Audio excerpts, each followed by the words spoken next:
안녕하십니까. 작심 75일차죠. 5월 16일입니다. 오늘은 에스겔서 1장에서부터 15장까지 총 9장을 읽은 것 같습니다. 어제 이어 예레미야 34장에서부터 내용을 보면요. 바벨론의 느부갓네살 왕과 예루살렘 모든 성읍을 칠 때에 여호와께서 예레미야에게 임하셨다 해서요. 이제 바벨론의 느부갓네살 왕 시대네요. 그래서 곧 이제 바벨론 유수가 시작되는 거죠. 자, 여기 보면 3절에 너는 바벨론으로 가리라 했죠. 자, 8절에 보면 시드기야 왕이 예루살렘에 있는 모든 백성과 한 가지로 하나님 앞에 계약을 맺고, 그 계약이 뭐냐면요, 9절에 남녀노비를 너와 자유롭게 하고 그들의 유다인을 종으로 삼지 못하게 한 것이다 했죠. 그런데 11절에 그 뜻을 변하여 자유를 주었던 노비를 끌어다가 복종시켜 다시 노비로 삼더라. 한마디로 이 언약을 하나님 앞에서 이제 백성들과 맺었는데 그것을 파기했다는 거죠. 그래서 시드기야 왕은 자신의 이제 약속을 지키지 않음으로써 16절에 내 이름을 더럽혔다. 17절에 나에게 순종하지 아니하였고 자유를 선포한 것을 실행하지 아니하였으니 내가 너희를 대적하여 칼과 전염병과 기근에게 자유를 주리라. 한마디로 칼과 전염병과 기근에 당한다는 거죠. 우리가 저도 맹세를 옛날에 어렸을 때 참 모를 때는 했지만요, 맹세 이런 거 조심해야 됩니다. 안 하는 게 좋죠. 안 하는 게 좋습니다. 인간의 참 이거 변화는 끊임없는 변화무쌍한 마음을 보여줍니다. 자, 그 다음에요, 35절에는요, 레갑이라는 사람들이 나오는데요. 35장 2절에 레갑 사람들의 집에 가서 해서요. 자, 6절에 보면 레갑의 아들 우리 선조 요나답이 우리에게 명령하여 포도주를 마시지 말며 했고요. 7절에 너 평생 동안 장막에서 살아라. 그리하면 너희가 머물러 사는 땅에 너희의 생명이 길리라. 결국은 이스라엘 민족들이 우상 숭배에 굉장히 많이 이제 빠져 있을 때 레갑 사람들은 그것을 피해서 우상 숭배를 피해서 광야 생활을 스스로 선택했다고 합니다. 그래서요, 4절에 나오죠. 레갑의 아들 요나답이 그의 자손에게 포도주를 마시지 말라 한 그 명령도 실행되었도다. 선조의 명령에 순종하였도다 하면서 비교를 합니다. 그런데 이스라엘 너희들은 내게 순종하지 않았다. 결과는 뻔히 나올 수 있죠. 순종의 결과 19절에 레갑의 아들 요나답에게 내 앞에 설 사람이 영원히 끊이지 아니하리라 하시니라 해서요. 영원성을 부여되었습니다. 그 다음에 36절은요, 여호와김 제4년에 여호와께서 이르셨다 했고요.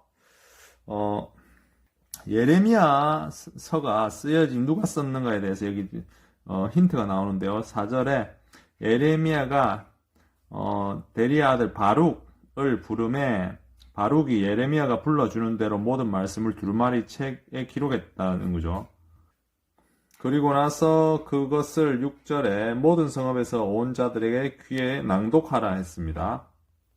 그래서 예레미야 서겠죠. 예레미야 그 두루마리를 낭독하자 어떻게 되냐면 16절에 모든 말씀을 듣고 놀라서 모든 말을 왕에게 알렸다 했죠. 매우 놀랐다는 거죠, 백성들이. 21절에 왕이 여우디를 보내 두루마리를 가져오게 했습니다.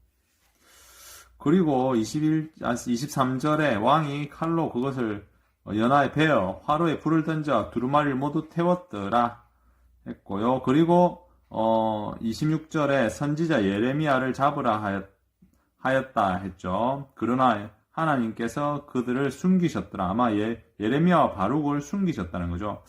한마디로 왕의 입장에서는 예레미야가 어떻게 보면 나라를 분란하게 만드는 그런 암적인 존재로 보여졌을 수 있죠.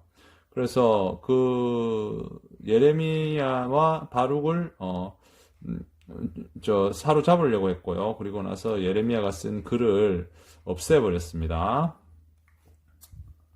그런데 예레미야서가 이렇게 나온 경위는요. 자, 다시 보면 28절에 28절에 너는 다시 다른 두루마리를 가지고 유다의 여호와 김이 불사른 첫 두루마리의 모든 말을 기록하라 했죠. 이거는 우리나라 역사로 치면 광해군이나 연산군이 어디입니까? 왕의 기록을 태운, 사고를 태운 그런 행실하고 비슷한 것이요. 아주 어떻게 보면 역사적으로는 악독하게 판단하고요. 어쨌든 다시 썼습니다. 그래서 예레미야서가 한번 불태워지고 다시 썼다는 게 여기 성경을 통해서 또 우리가 알 수 있죠. 그래서 예레미야는요, 이렇게 바른 말을 또 하다가 이제 당하게 됩니다. 자, 37장에, 15절. 고관들이 노여워하여 서기관 요나단이 집에 가두었다. 그리고 예레미야가 뚜껑 씌운 웅덩이에 들어간 지 여러 달 만에 했죠. 자, 이렇게 갇혔죠.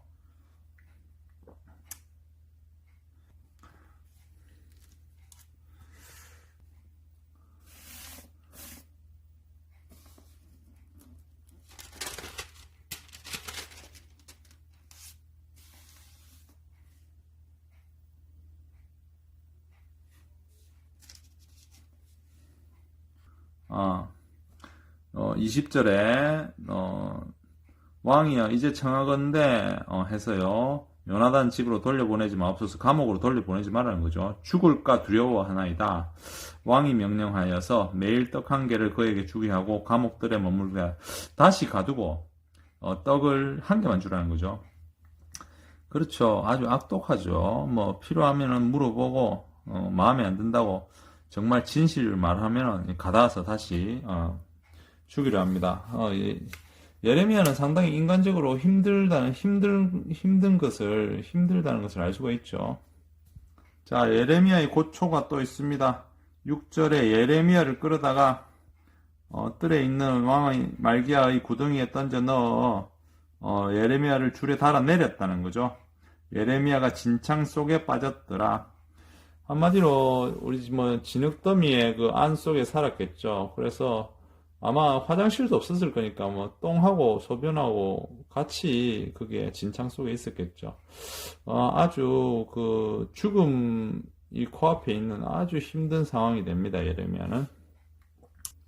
그런데 시드기야 왕은요, 나름 또 불안했는가 봅니다. 38장에 보면요, 시드기야 왕은 다시 예레미야를 부릅니다. 불렀어요. 자, 16절에 시드기야 왕이 비밀리 예레미야에게 맹세하여 여호와께 살아계심을 두고 맹세하노니 내가 너를 죽이지 아니하겠다. 너의 생명을 찾는 그 사람들의 손에 넘기지 아니하겠다. 솔직히 말해라 했을 때요. 예레미야가 말합니다. 바벨론의 왕 고관들에게 항복해라. 내 생명이 살 것이고 내 가족이 살리라 했고요. 이 성을 불사를 것이다죠. 19절에 보면 항복한 유다인이 두려워하노라. 갈대아인이 나를 그들에게 손에 넘기면 나를 조롱할까 하는지라 해서 이렇게 예레미야는 죽음을 앞두고도요 굉장히 힘든 상황에서도 왕한테 조금도 좋은 말을 하지 않습니다.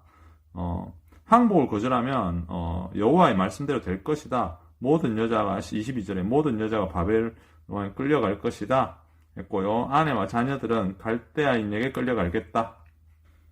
24절에 시드기야가 예레미야에게 이르되 이 말은 어떤 사람에게도 알리지 말라. 그러면 내가 죽을 것이다 했어요. 이런 내용들이 나옵니다.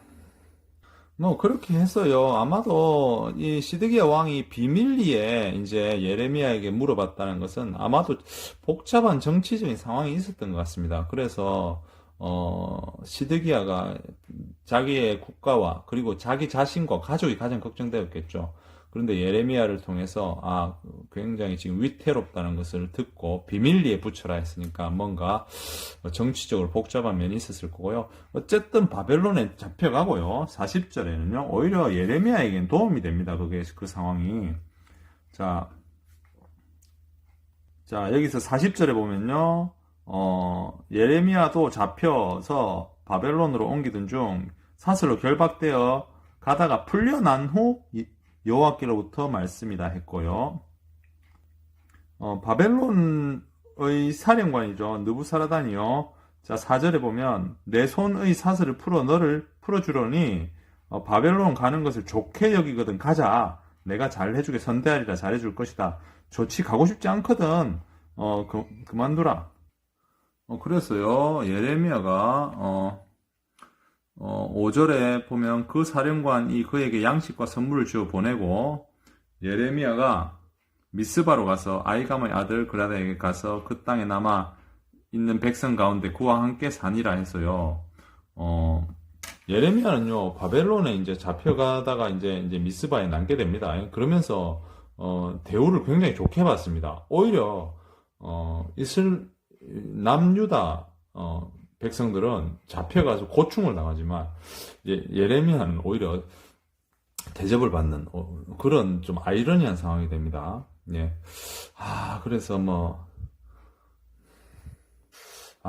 이렇게 예레미야가 굉장히 긴데요. 다 가능한 내일은 이제 예레미야하고 예레미야 애가를 대충이라도 끝내야 될 것 같습니다. 어쨌든 이런 성경들을 보면 참 내용이 아주 상세하면서도 교차되는 면이 많습니다. 각 성서별로. 서로가 약간 다르지만 또 일치하는 면이 많습니다. 그러면은 참 이게 단순한 우리가 상상으로 쓴 글은 아닌 것 같다는 그런 여러 가지 내용들이 아주 성경들 66권 있죠. 이 성경을 읽어가면서 교차되는 면이 좀 참 인간적인 면도 많고요. 그래서 예레미야는 참 이거 고통의 삶을 살고 있네요. 그러면서도 자기의 뜻을 굽히지 않고 하나님의 말씀을 전하는 면이 참 존경스러운 것 같습니다. 오늘 작심 750차예요. 하루는요 X입니다. 못함입니다. 멘탈이 급격히 무너졌고요. 하루를 근근히 버틴 것 같습니다. 삶에 대한 허무함이 밀려와서 힘든 하루였습니다. 아마 이게 마음의 병인 것 같아요. 매일 이 허무함을 가지고 살아간다면 참 힘든데요. 어쨌든 버텨서 오늘 또 하루를 이렇게 또 정리하는데요. 겨우 지금 했습니다. 어쨌든 여러분들도 오늘 힘든 분 계시다면 화이팅 하시고요. 편안한 휴식 되시기 바랍니다. 감사합니다.